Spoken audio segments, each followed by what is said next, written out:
Bismillahirrahmanirrahim. Assalamualaikum warahmatullahi wabarakatuh. Apa kabar teman-teman? Mudah-mudahan semuanya sehat ya. Baik, hari ini kita akan masuk ke sesi yang ketiga ya, yaitu kita akan membahas tentang pengembangan masyarakat sebagai proses perubahan sosial. Jadi kita nanti akan membahas tentang pemberdayaan dan pengorganisasian di dalam masyarakat ya. Jadi terlebih dahulu kita akan melihat bagaimana proses perubahan sosial di dalam masyarakat ya, sebelum kita nanti mengkaji tentang pemberdayaan di dalamnya gitu. Baik, kita langsung saja ya. Apa sih yang dimaksud dengan perubahan sosial?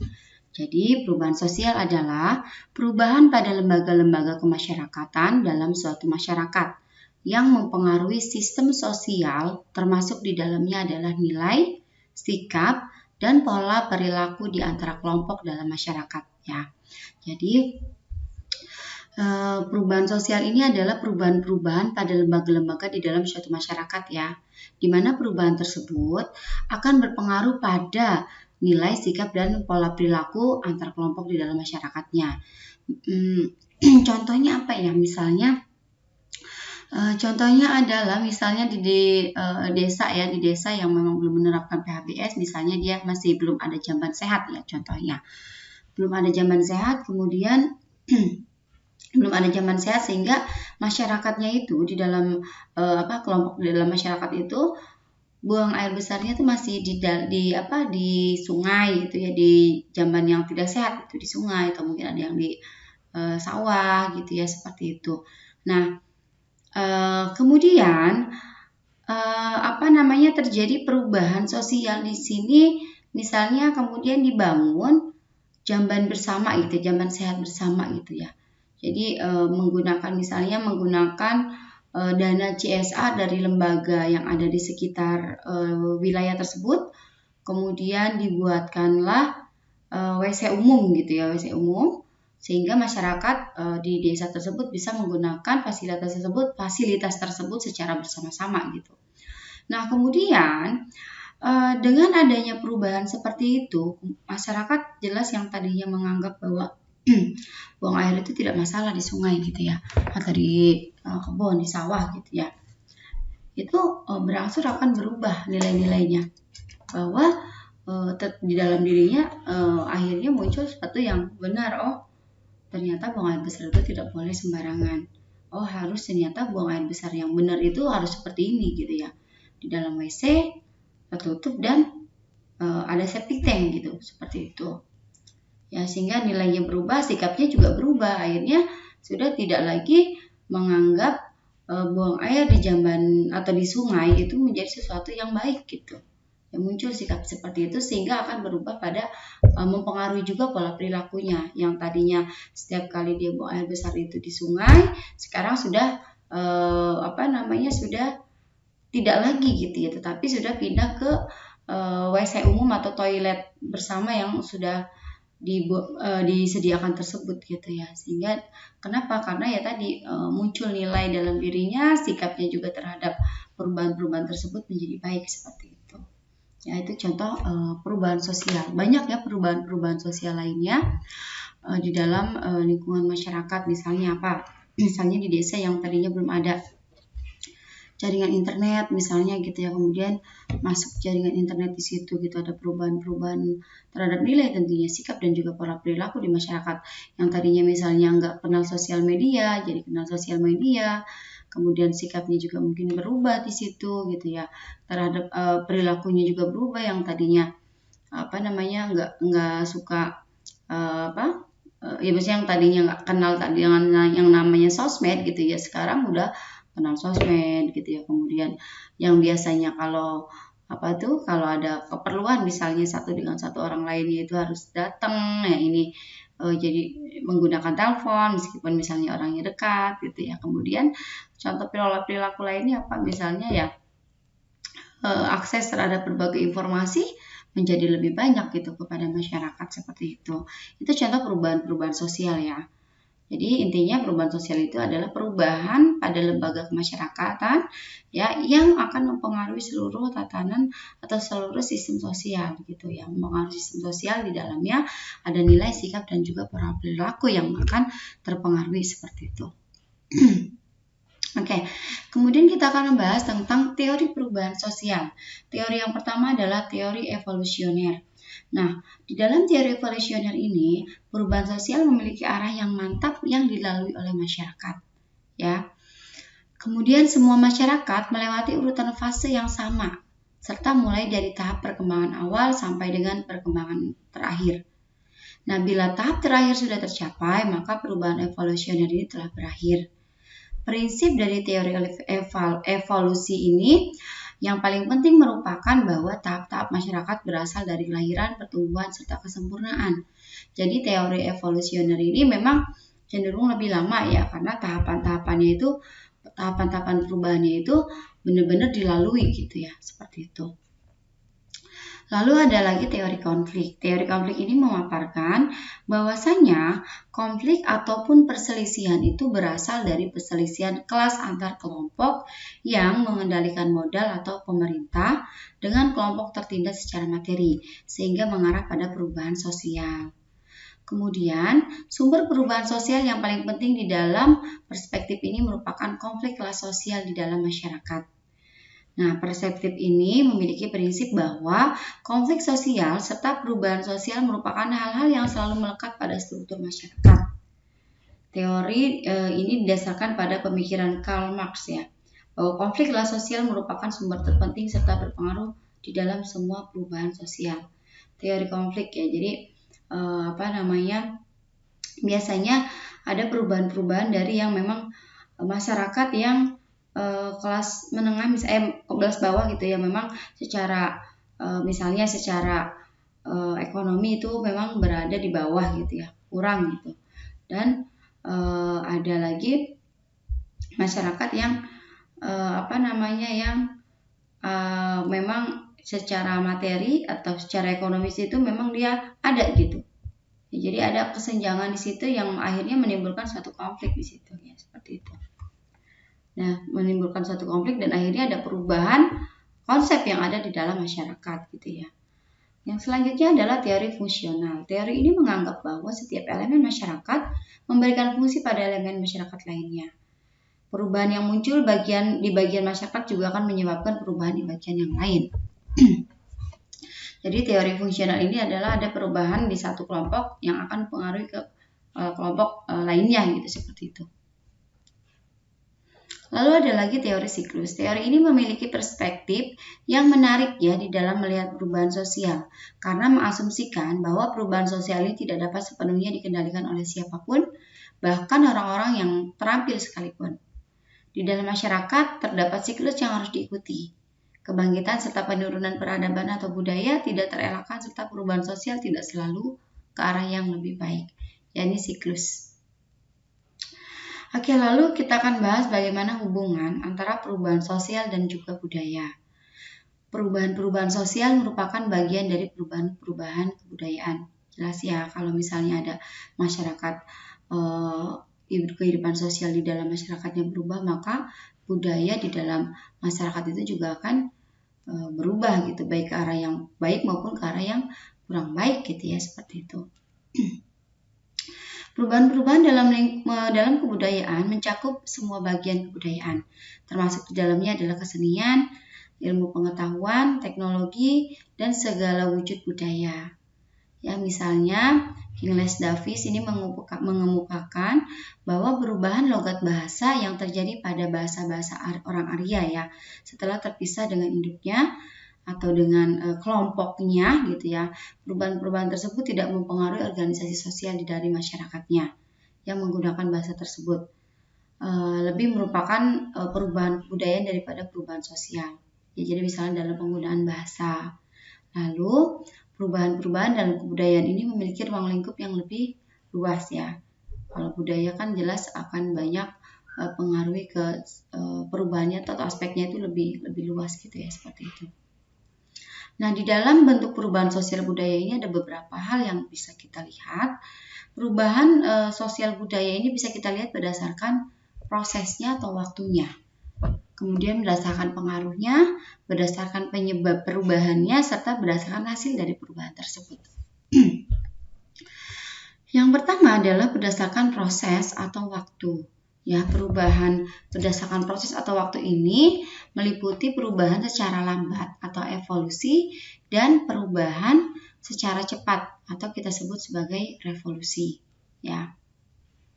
Nah, lalu berdasarkan pengaruhnya ada dua, yaitu perubahan yang pengaruhnya kecil dan ada perubahan yang pengaruhnya itu besar. Kemudian kalau kita lihat berdasarkan penyebabnya, ada perubahan yang dikehendaki atau direncanakan, dan yang kedua, ada perubahan yang tidak dikehendaki atau tidak direncanakan. Dan yang terakhir ini adalah berdasarkan hasilnya gitu ya. Kalau dilihat berdasarkan hasil, maka perubahan sosial budaya ini ada perubahan yang membawa ke arah kemajuan atau progres dan juga ada perubahan yang membawa ke arah kemunduran atau kita sebut regres. Ya, seperti itu. Kita bahas satu-satu ya. Yang pertama kita akan bahas perubahan secara lambat atau evolusi. Nah, untuk perubahan secara lambat atau evolusi ini, apa sih perubahan evolusi ini? Perubahan evolusi adalah perubahan yang berlangsung lama ya, atau lambat gitu ya. Dengan rentetan perubahan kecil yang saling mengikuti dengan lambat. Jadi ada perubahan satu poin diikuti dengan perubahan yang lain, kemudian diikuti lagi perubahan lain yang memang arahnya itu lambat gitu ya. Seperti itu. Pada evolusi perubahan terjadi dengan sendirinya tanpa ada tekanan terlebih dahulu. Ya, dengan sendirinya akan berubah. Lalu, hal ini terjadi karena rakyat berusaha untuk menyesuaikan diri dengan keperluan-keperluannya ya, dengan kondisi-kondisi baru yang timbul mengikuti perubahan masyarakat. Nah, di sini contohnya adalah perubahan dari masyarakat tradisional menuju masyarakat modern. Perubahan masyarakat dari yang tradisional menuju modern ini bukan sesuatu yang singkat ya, bukan langsung yang instan gitu ya, tapi mulai dari yang perlahan dulu. Misalnya apa? Misalnya dalam penggunaan internet ya. Misalnya perubahan sosial dalam menggunakan internet di suatu masyarakat, misalkan di desa A. Itu tidak langsung ya dari masyarakat yang tadinya tidak ada apa-apa tiba-tiba langsung menggunakan handphone misalnya, langsung menggunakan internet gitu. Itu nggak seperti itu, tapi proses perubahannya itu dimulai dari misalnya ada apa dulu, misalnya mulai masuk listrik dulu, dari mulai masuk adanya listrik, ada PLN.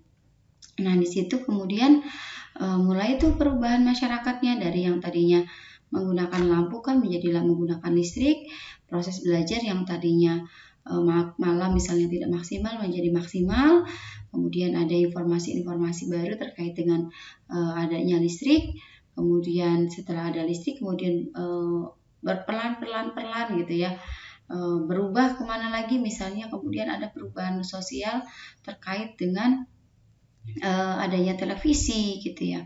Kemudian adanya televisi, banyak informasi-informasi masuk lagi, adanya perubahan-perubahan di masyarakat, baik kehidupan dan nilainya, kemudian terkait dengan kehidupan sosialnya gitu ya. Kemudian dari mengenal adanya televisi perlahan-perlahan gitu ya, kemudian mengenal lagi, ada lagi berubah terkait adanya alat komunikasi, ada handphone gitu ya. Handphone yang tadinya biasa gitu ya, kemudian berubah lagi, maju lagi menjadi handphone yang 4G, ada internet segala macam, sehingga merubah tatanan kehidupan di dalam satu masyarakat yang tadinya tradisional sekarang ke modern. Setelah tadinya misalnya masak pakai kayu, sekarang sudah pakai magicom atau kayak rice cooker gitu, seperti itu. Itu banyak perubahan-perubahan. Yang tadinya masak menggunakan yang tadinya tidak menyetrika baju, misalnya tadinya pakai pakai setrikaan yang arang gitu ya, kemudian berubah menjadi setrika yang menggunakan listrik Gitu. Itu perubahan dari masyarakat yang tradisional menuju masyarakat yang modern, di mana prosesnya itu menggunakan proses yang panjang, gitu, tidak setahun 2 tahun langsung berubah, tidak seperti itu, tetapi ada tahapannya, ada prosesnya yang cukup lama yang harus diikuti dan bertahap seperti itu. Ya, itu contohnya untuk perubahan secara lambat. Lalu kemudian ada perubahan secara cepat atau revolusi. Ya. Nah, perubahan revolusi adalah perubahan yang berlangsung relatif cepat dan mengenai dasar-dasar atau sendi-sendi pokok kehidupan masyarakat. Ya, di dalam revolusi, perubahan-perubahan yang terjadi dapat direncanakan terlebih dahulu. Nah, ini contoh perubahan yang cepat atau revolusi ini misalnya terkait dengan misalnya apa ya? Misalnya revolusi industri gitu ya. Revolusi industri yang tadinya masyarakat semuanya dikerjakan menggunakan tenaga manusia, begitu revolusi industri semuanya menggunakan mesin gitu. Jelas semua aspek kehidupannya akan berubah gitu, cepat dengan cepat. Misalnya produksi barang yang tadinya lama jadi lebih cepat gitu ya. Yang tadinya nggak ditemukan yang nggak ditemukan misalnya dalam dunia kesehatan, misalnya yang tadinya tidak ada obat-obatan, misalnya obat-obatan yang tadinya masih tradisional, dengan adanya revolusi industri ya berubah menjadi ada perubahan dengan obat-obatan yang menjadi lebih banyak, lebih kompleks gitu ya, seperti itu. Contohnya adalah ini ya, perubahan revolusi industri. Nah, di dalam revolusi industri ini secara umum, revolusi ini dapat terjadi ya apabila terdapat hal-hal berikut. Jadi, revolusi industri itu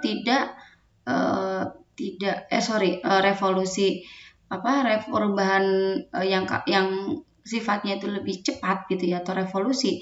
Perubahan yang revolusi ini dia tidak tidak berjalan dengan begitu saja mengalir gitu, tetapi memang di sini ada pemicunya gitu ya.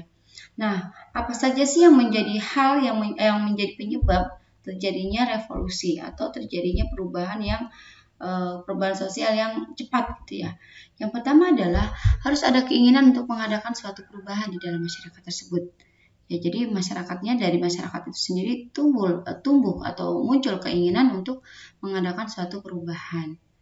Hal ini terjadi karena di masyarakat terdapat perasaan yang tidak puas terhadap suatu keadaan, sehingga ada keinginan untuk mencapai perbaikan dengan perubahan dari keadaan tersebut. Ya,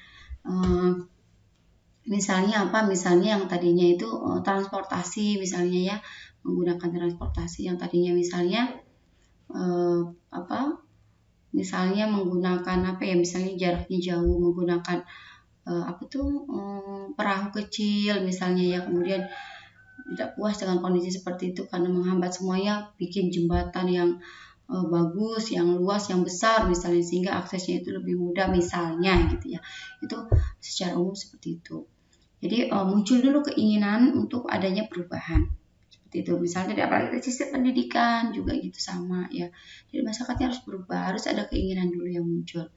Kemudian setelah ada keinginan, juga selain adanya keinginan, juga adanya seorang pemimpin atau kelompok orang yang dianggap mampu memimpin masyarakat tersebut ya.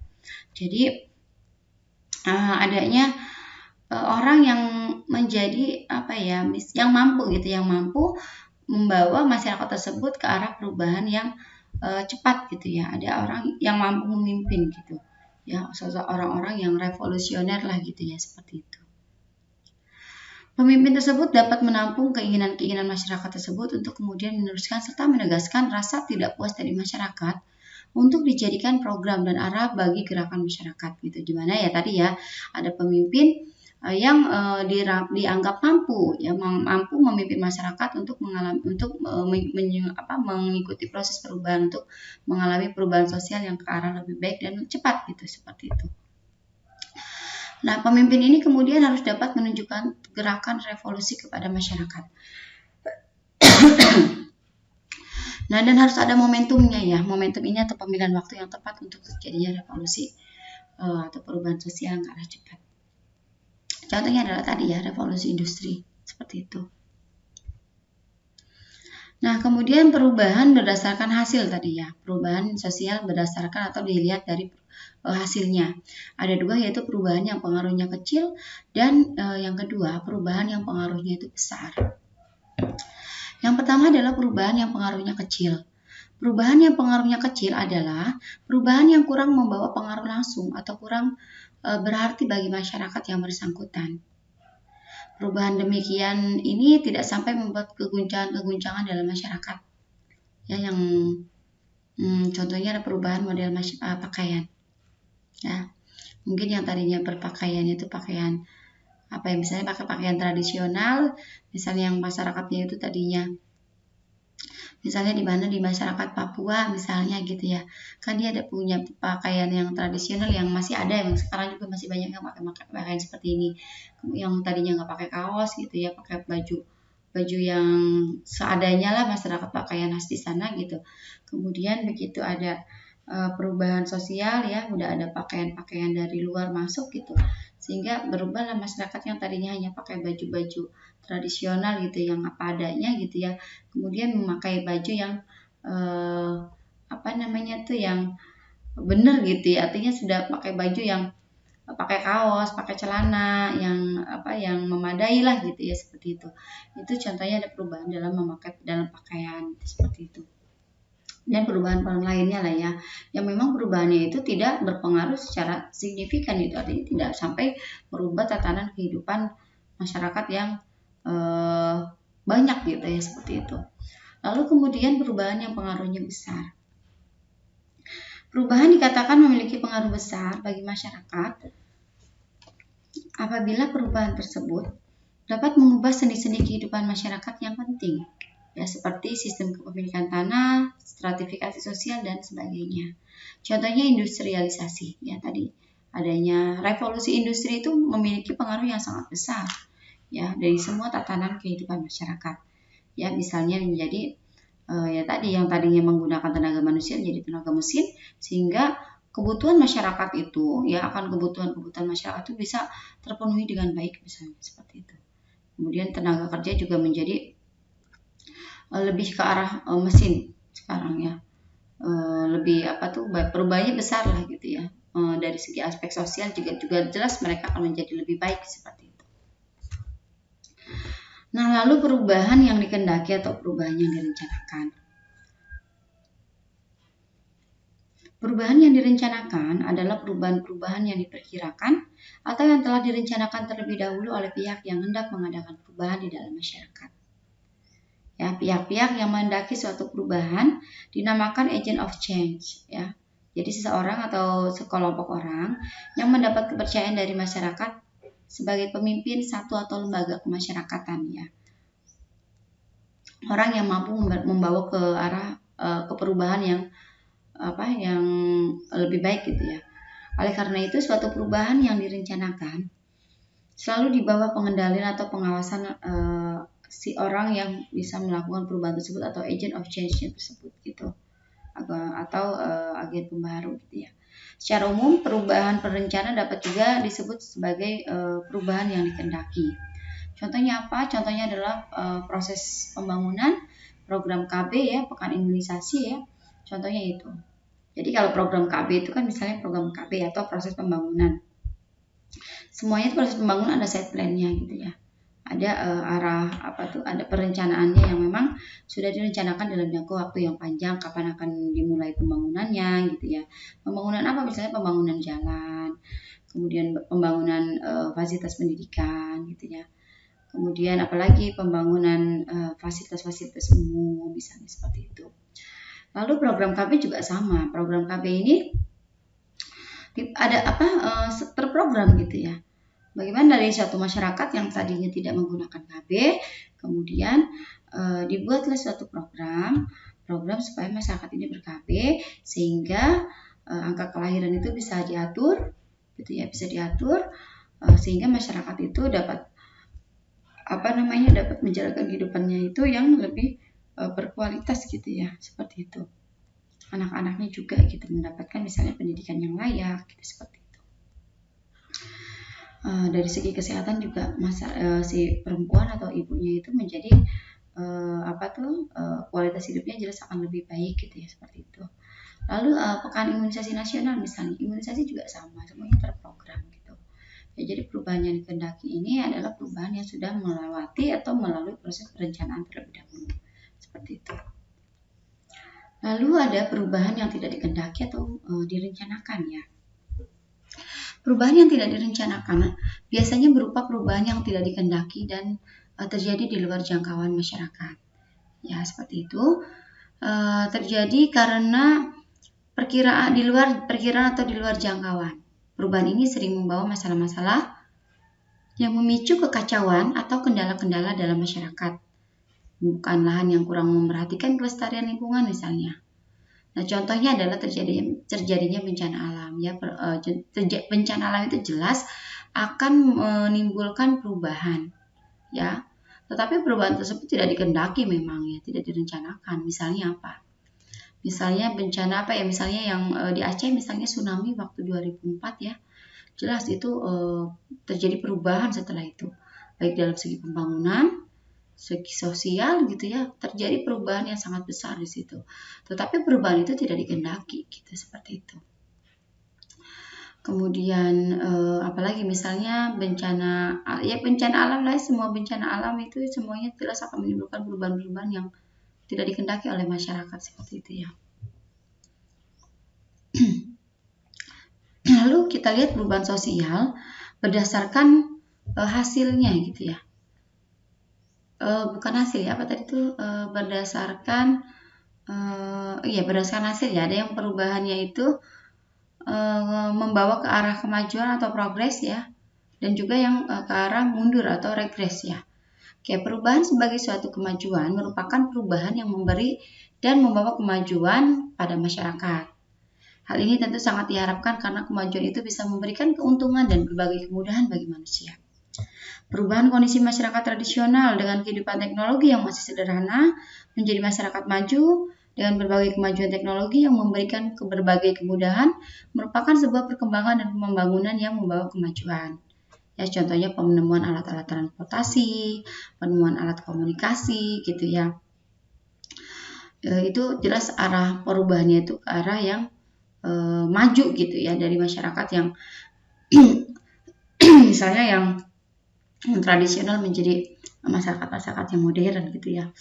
Alat-alat transportasi, kemudian pembangunan jalan gitu ya, jelas itu akan memberikan keuntungan kepada masyarakat ya. Proses kehidupan sosial ekonomi akan menjadi lebih baik di situ. Ya, begitupun dengan adanya alat-alat komunikasi seperti itu, yang akhirnya sampai masuk ke wilayah-wilayah desa misalnya gitu ya, ke masyarakat-masyarakat pedalaman, itu akan jelas memudahkan mereka dalam menjalankan kehidupan sosial ekonomi. Misalnya masyarakat desa yang sudah mengenal dengan alat komunikasi handphone, kemudian sudah mengenal dengan handphone itu mengenal dengan adanya marketplace gitu ya. Masyarakat yang pengrajin misalnya selama ini menjual hasil kerajinannya itu hanya di lingkungan yang atau di jangkauan wilayah yang terbatas. Setelah ada alat komunikasi gitu ya, kemudian ada internet gitu, dia bisa menjual hasilnya itu ke seluruh wilayah gitu, bahkan bisa sampai ke luar negeri gitu ya. Nah, itu membawa perubahan ke arah yang maju gitu, perubahan yang ke arah yang lebih baik seperti itu ya. Oke, kemudian yang terakhir adalah perubahan yang membawa ke arah kemunduran atau regres. Nah, tidak semua perubahan yang bertujuan ke arah kemajuan itu selalu berjalan sesuai rencana ya. Terkadang dampak negatif yang direncanakan muncul dan bisa menimbulkan masalah baru. Jika perubahan itu ternyata tidak menguntungkan bagi masyarakat, maka perubahan itu dianggap sebagai suatu kemunduran. Contohnya apa? Contohnya paling mudah adalah menggunakan handphone. Ya, karena secara tidak langsung penggunaan handphone ini mengurangi komunikasi fisik dan sosial secara langsung ya. Penyalahgunaan narkotika, penggunaan transportasi juga menyebabkan polusi gitu. Ya, seperti itu. Jadi misalnya di dalam suatu masyarakat yang tadinya nggak ada handphone, kemudian masuk handphone, masuk internet, misalnya perubahan pada anak-anak gitu yang tadinya bermain bersama, sekarang sibuk dengan handphonenya masing-masing gitu, seperti itu. Itu adalah dampak perubahan gitu ya, yang memang arahnya itu ke mundur gitu, ke regres gitu ya. Komunikasi sosial, sosial gitu yang tadinya masyarakat bersosial, hidup bersosial gitu ya, kemudian semenjak adanya handphone semuanya asik dengan sendiri gitu ya. Jadi menjauhkan yang dekat dan mendekatkan yang jauh dan menjauhkan yang dekat gitu ya, seperti itu. Atau ada lagi misalnya dalam penggunaan transportasi. Transportasi itu jelas memiliki manfaat yang besar buat masyarakat gitu ya. Tapi dampaknya secara tidak langsung juga menyebabkan adanya polusi seperti itu. Ya, jadi itu perubahan itu bisa ke arah yang maju, bisa juga ke arah yang mundur gitu, seperti itu. Ya, bisa jadi perubahan yang mundur ini memang pada penggunaan yang tidak bijak atau juga dampak yang muncul dari perubahan yang terjadi seperti itu. Oke teman-teman, selanjutnya pengembangan masyarakat di Indonesia ya. Pengembangan masyarakat di Indonesia seperti apa? Masalah kesehatan di masyarakat di Indonesia ini umumnya disebabkan karena rendahnya tingkat sosial ekonomi masyarakat. Yang mengakibatkan ketidakmampuan dan ketidaktahuan di dalam berbagai hal, khususnya dalam bidang kesehatan guna memelihara diri mereka sendiri. Jadi pembangunan masyarakat yang memang tadinya masyarakat itu secara ekonomi tingkat sosial ekonominya rendah gitu ya. Jadi jangankan mereka untuk care terhadap kesehatan gitu ya. Mungkin buat mereka makan aja misalnya susah, sehingga mereka tidak kurang peduli terhadap kehidupan self-care mereka gitu, kehidupan untuk memelihara kesehatan mereka sendiri itu kurang gitu. Bila keadaan ini dibiarkan akan menyebabkan masalah kesehatan terhadap individu, keluarga, kelompok-kelompok dan masyarakat secara keseluruhan. Dampak dari permasalahan ini adalah menurunnya status kesehatan keluarga dan masyarakat secara keseluruhan. Lalu keadaan ini akan sangat berpengaruh terhadap produktivitas keluarga dan masyarakat ya, untuk menghasilkan sesuatu dalam memenuhi kebutuhan kehidupannya. Yang selanjutnya membuat kondisi sosial ekonomi keluarga dan masyarakat semakin rendah. Demikian seterusnya berputar sebagai siklus yang tidak berujung seperti yang terdapat dalam gambar ya. Gambarnya lupa saya masukin ya. Jadi intinya gini teman-teman, pengembangan di dalam masyarakat ini, masyarakat kehidupan kesehatan di dalam masyarakat ini memang sangat berpengaruh ya kehidupan ekonominya itu. Kalau misalnya masyarakat itu tidak ada perubahan di dalamnya, tidak dikembangkan, maka ya jelas kehidupan kesehatannya itu akan menurun. Kalau derajat kesehatannya menurun, kesehatannya itu akan menurun, jelas akan berpengaruh pada kualitas ketahanan di dalam keluarganya. Misalkan kalau ayahnya atau kepala keluarganya itu menjadi sakit atau meninggal, jelas akan semakin berdampak buruk pada kehidupan keluarganya gitu, dimana kebutuhan keluarga itu akan menjadi sulit untuk terpenuhi seperti itu. Ya, sehingga keadaan ini akan sangat berpengaruh terhadap produktivitas keluarga dan masyarakat untuk menghasilkan sesuatu dalam memenuhi kebutuhan hidupnya. Ya, dan selanjutnya membuat ini akan ini udah tadi ya. Intinya sih akan menimbulkan suatu siklus gitu ya.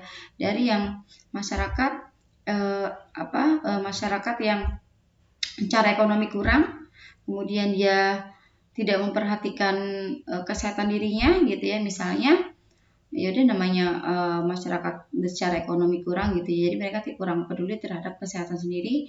Misalnya tadi ya tidak ada zaman sehat, mereka ya udah gitu kan, orang nggak ada uang buat membuat zaman sehat gitu ya, tidak bisa ada uang buat membuat septic tank, ya udah dia di mana buang air di mana aja, misalnya di sungai gitu ya, di mana sungai tersebut kan bisa aja digunakan untuk menjalankan kehidupan mereka atau kehidupan masyarakat secara untuk kehidupan sehari-hari gitu, dan jadi kotor gitu ya. Nah, sehingga bisa jadi perilaku yang tidak baik tersebut ya mempengaruhi kesehatan, sakit gitu ya kan, karena ada pencemaran, penularan penyakit gitu ya, sakitlah gitu, mempengaruhi ke orang lain jadi sakit, kemudian sakit. Jelas kalau udah sakit, apalagi misalnya yang sakit ini orang tuanya, orang-orang yang usia produktif gitu ya, sehingga tidak bisa mampu bekerja, kebutuhan secara ekonomi juga akan sulit gitu ya, akan sulit terpenuhi, sehingga akan semakin buruk lagi dan akan semakin seperti itu siklusnya seperti itu. Sehingga perlu adanya pengembangan kehidupan masyarakat di Indonesia, harus ada agen perubahan di situ, dan juga dari diri masyarakat juga harus ada keinginan untuk berubah ke arah yang lebih baik. Ya, jadi kalau ada agen-agen pembaharu ya di masyarakat, seharusnya memang dia tidak menolak gitu. Dia tidak menolak adanya perubahan-perubahan yang ke arah lebih baik seperti itu. ya, dan diharapkan nanti kita semua bisa menjadi agen perubahan tersebut di dalam masyarakat yang bisa membawa kehidupan masyarakat itu menjadi lebih baik ya, yang bisa mengembangkan masyarakat ke arah yang lebih baik lagi seperti itu. Oke teman-teman, itu materi di kita di sesi ketiga. Saya rasa cukup untuk sesi ketiga ini ya. Kita akan lanjut nanti di sesi keempat. Sesi keempat kita belajar secara langsung ya, kita gunakan Google Meet ya, atau gunakan Zoom juga boleh untuk materi yang selanjutnya ya. Baik, untuk sesi diskusi kita akan lanjutkan di sesi 4 ya. Jadi kalau ada hal yang mau ditanyakan atau didiskusikan bisa nanti disampaikan pada saat kita melakukan pertemuan untuk sesi 4. Saya cukupkan untuk hari ini. Terima kasih. Assalamualaikum warahmatullahi wabarakatuh.